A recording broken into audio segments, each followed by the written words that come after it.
you have done everything right. You cut out the obvious sugars. You walk regularly. You watch your diet meticulously. Yet, every single morning, you check your fasting glucose number, and it is still spiking. That feeling of frustration, of quiet desperation, is real. You ask yourself, what is happening inside my body while I sleep? Is this simply out of my control? I understand that feeling completely. It's the silent crisis many seniors face, a paradox where effort doesn't meet result. The constant worry about high fasting glucose can be emotionally exhausting. You believe you are doing everything to manage your health, but the numbers refuse to cooperate. But I am here to tell you, it is not your fault. It is often a timing problem, not a food problem. Today, we are diving deep into the science of chrono-metabolism. We are going to demystify the dawn phenomenon, that frustrating, invisible blood sugar spike that happens while you sleep. It is caused by natural hormonal shifts, specifically cortisol and growth hormone, not necessarily the late-night snack you avoided. The problem isn't that you are flawed or lazy. The problem is that your body's metabolic clock is out of sync with your daily schedule. My thesis is simple and sharp. Your body's glucose stability isn't a food problem. It's a clock problem. By mastering 3 simple rules of chrono-metabolism, you can naturally end the dangerous morning blood sugar spike and regain control of your A1C without counting a single carbohydrate. This approach is a genuine game changer, shifting your focus from restriction to strategy. If you've struggled with blood sugar control, this video will give you the precise, actionable timing adjustments the body actually understands. Let's begin by setting the metabolic stage, the science of chrono-metabolism. The human body is governed by a precise internal rhythm called the circadian clock. This clock regulates everything from your sleep-wake cycle to your digestion and, critically, your insulin sensitivity. Insulin sensitivity is simply how well your body's cells respond to insulin, the hormone that clears glucose from your bloodstream. Here is the key insight that changes everything about blood sugar timing. Insulin sensitivity is not constant throughout the day. Your cells are highly responsive to insulin in the morning and early afternoon, meaning they efficiently absorb sugar from your meals. However, as the evening progresses, your body naturally becomes more insulin resistant. This is an evolutionary trait. It's the body preparing for a natural, extended fasting period by storing energy and slowing down sugar uptake. It is essential to understand this hormonal cascade.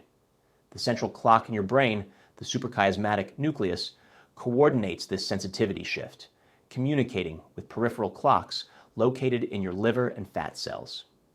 When you eat late, your body is in this resistant state, making it extremely poor at processing that late glucose load.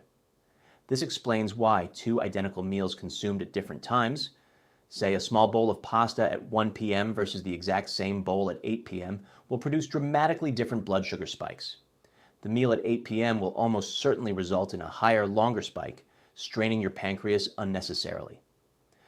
This tells us that timing is a lever more powerful than you might imagine for effective blood sugar control. The goal of chrono-metabolism is not to eliminate food groups entirely. It is to strategically place food and activity within your body's natural high sensitivity windows. This is the only way to genuinely target and improve your body's long-term response to glucose. It's about making your natural insulin work smarter, not harder, leveraging your body's internal schedule for optimal metabolic function.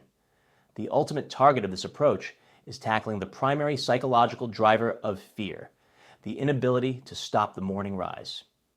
Let's shift to rule number 1, a simple, powerful adjustment you can make at the breakfast table to immediately lower your post-meal spikes. Timing. Rule 1. The breakfast tactic, the protein fiber first principle. For decades, we were told to focus only on the total carbohydrate count. However, modern science proves that the order in which you eat is a revolutionary new tool for achieving immediate blood sugar stability. This is the protein fiber first principle. Here's the data. Multiple independent studies, including rigorous work done at institutions like Cornell University between 2015 and 2021, consistently show that consuming protein and fiber before carbohydrates can reduce the post-meal glucose peak by a significant margin. Depending on the specific food composition and the individual's insulin sensitivity, this reduction can be as high as 40 to 50%. Think about the profound implication of that percentage. You are dramatically blunting the glucose spike simply by rearranging the sequence of food on your fork. The mechanism is sophisticated and elegant. When you consume protein and fiber first, it activates the release of specific gut hormones, most notably GLP-1 and cholecystokinin, or CCK. These hormones do two critical things. They slow down the rate at which your stomach empties, a process called gastric emptying, and they stimulate the pancreas to produce insulin in anticipation of the glucose load. This slowdown is the critical key. Instead of a sudden, overwhelming rush of glucose hitting your bloodstream all at once, the absorption is gradual, giving your body's natural insulin a gentle, steady workload it can easily manage. It's like turning a high-speed torrent of water into a slow, controllable stream. So, how do you apply this breakfast tactic practically, especially for seniors looking for simple steps? Stop eating your carbs first. If your breakfast includes toast and eggs or oatmeal and nuts, do not dive into the starch immediately. Start with the protein and fiber. Take 3 substantial bites of your eggs, a scoop of Greek yogurt, or a piece of cheese first. Then have a small handful of nuts, seeds, or some spinach before touching your cereal or bread. If you are having a sandwich for lunch, consciously eat the meat, chicken, or cheese first, then finish with the bread. This simple stacking method acts as a natural, edible speed bump for your digestion, reducing the load on your pancreas. A practical smart swap for many of you is replacing highly refined cereals or instant oatmeal, which is essentially a fast-digesting carb rush, with overnight oats mixed with a high-protein source like chia seeds, flax seeds, or a scoop of unsweetened protein powder. This one-timing adjustment sets a more stable tone for your blood sugar for the entire day. Timing. Rule. 2. The post-meal minute, the 15-minute glucose burn. Many people believe that exercise must be intense, difficult, or take place in a gym to be effective for metabolism. Frankly, that feeling of intimidation can be a major barrier to adherence. But when it comes to blood sugar control, you don't need a marathon. You just need a few minutes of perfectly timed movement. This is the 15-minute glucose burn. Research published by organizations like the American Diabetes Association confirms that physical activity performed immediately after a meal is significantly more effective at lowering post-meal glucose levels than exercising at any other random time of day. The ideal sweet spot for this glucose clearing activity is generally 30 to 60 minutes after you have finished eating, right when glucose is peaking in your bloodstream. Why is this so powerful? Your muscles act as the primary glucose storage site, effectively a major glucose sink. When you move, especially the large muscles in your legs, your muscle cells rapidly mobilize glucose transporters known as GLUT4. Critically, they do this without needing insulin. They simply pull the glucose circulating in your blood into the muscle for immediate energy use. A short, brisk walk of just 10 to 15 minutes is enough to activate this powerful physiological process. It acts as a metabolic sponge, soaking up the excess sugar and preventing that sharp, damaging spike and the subsequent crash. The biggest mistake people make, especially after dinner, is sitting down immediately. If you have a large meal, particularly in the evening when your insulin sensitivity is naturally lower, and then you sit to watch television or read, that glucose gets trapped in your bloodstream, setting the stage for a poor reading the next morning. This rule is absolutely crucial for dinner. Dinner is the most metabolically challenging meal because it leads directly into your period of lowest insulin sensitivity, your sleep. The solution is integration, not intensity. I encourage my clients to find ways to make this post-meal minute a seamless part of their routine. Instead of sitting immediately after your final bite, take a 10-minute walk around the block. If mobility is a concern, put on an audiobook and walk laps around your living room. Stand and do the dishes, or simply stand up and march in place for the duration of a short commercial break. The key is consistency and lightness. Don't aim for a sweaty, high-intensity workout.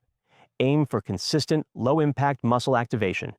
This simple habit, when consistently applied to your major meals, becomes a natural, daily medication that cuts down your insulin resistance effortlessly, providing a stable foundation for better blood sugar control.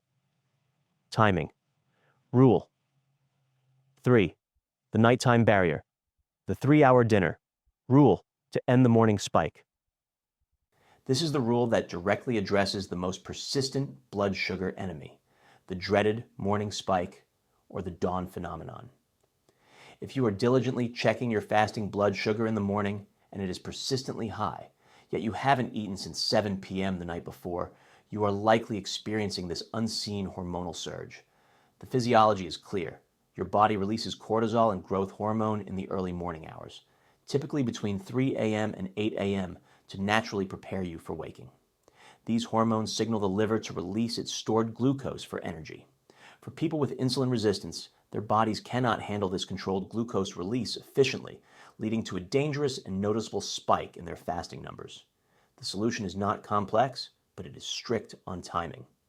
The 3-hour dinner rule. You must finish your last calorie-containing meal of the day at least 3 hours before your head hits the pillow. The reason for this timing is purely strategic and hormonal. The goal is to drive your insulin levels down to a low, stable baseline before the cortisol and growth hormone surge begins. If you eat late, say an 8:30 p.m. dinner for a 9:30 p.m. bedtime, your insulin levels are still actively trying to process that late meal when the opposing sugar-releasing hormones, cortisol, kick in. This creates a metabolic traffic jam where the sugar cannot be cleared effectively. When you adhere to the 3-hour dinner rule, you create a clean, extended fasting window of 12 to 14 hours. This allows insulin to finish its job completely, enabling your body to better counteract the natural hormonal release without the dangerous spike. Let's look at the lifestyle integration of this barrier. If your consistent bedtime is 9:30 p.m., then your dinner must be complete by 6:30 p.m. This means rethinking your evening schedule, perhaps prioritizing an early, lighter dinner over the late evening news or a long movie. The power of this timing rule is compounded by the critical insight.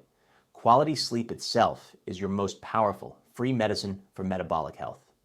Studies show that even a single night of poor or restricted sleep can significantly impair insulin sensitivity the next morning. When you are sleep deprived, your body pumps out more cortisol, the stress hormone, making you more insulin resistant and dramatically amplifying the dawn phenomenon. The 3-hour dinner rule forces an earlier meal, which naturally supports an earlier, higher quality sleep, creating a virtuous Chrono-Metabolism cycle. Furthermore, we must address a hidden trigger that even the 3-hour rule cannot prevent: chronic psychological stress and anxiety about sleep. If you lie in bed worrying about your health, your finances, or any ongoing stressor, your brain continues to pump out cortisol. Cortisol, regardless of the source, be it physical starvation or psychological anxiety, is a potent sugar-releasing hormone. To reinforce the nighttime barrier, adopt a 5-minute stress drain routine before bed. This could be 5 minutes of deep, slow, diaphragmatic breathing while lying down. It could be listening to a calming soundscape or a brief guided meditation focused only on the breath. It could be a simple, gentle stretching routine that releases tension from the shoulders and hips. This conscious effort to reduce the hormonal stress load is the final, essential layer of protection against the morning spike, turning your bedtime into a metabolic healing ritual. We have established that your battle against high blood sugar is often a battle against poor timing. The problem is not the clock on the wall, but your internal chrono-metabolism, a system we can learn to work with. We now have the tools to fix it. We covered the 3 timing rules that stabilize glucose throughout the day. Number 1, the protein fiber. First principle at breakfast, controlling the meal structure. Number 2, the post-meal minute, a 10-15 minute gentle walk after every major meal, especially dinner, to clear glucose. Number 3, the nighttime barrier, ending your meal intake at least 3 hours before sleep to disarm the dawn phenomenon. These small strategic shifts are evidence-based and powerful. They give you the confidence to manage your health with precision, leveraging your body's own rhythms. I want to know which of these rules resonates most with you. What is the one small timing change you've made, eating dinner earlier, walking after a meal, etc., that gave you the biggest surprise in your morning glucose reading? Share your secret below. Your experience helps this entire community. Now, if you are wondering about the perfect bedtime snack to further support your chrono-metabolism, or if you simply need the exact recipes to maximize the 3-hour rule, I have the next video ready for you to learn exactly what to eat or avoid before bed to support your chrono-metabolism and guarantee a low fasting glucose reading. Click on our next video here.